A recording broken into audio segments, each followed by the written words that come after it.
all pelagic cormorants. We have white patches under their wings, you can see. We have another species of cormorants in BC, it's the double-crested cormorant. They like the top of it, by the way. These birds are really special. They can dive up to about 200 feet deep. Wow. Really remarkable.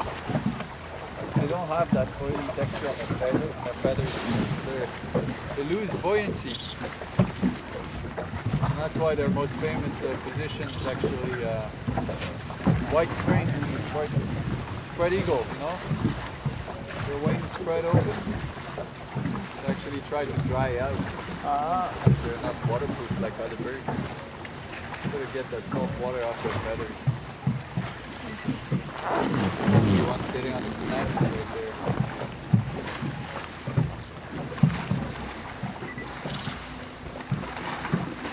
They use them a lot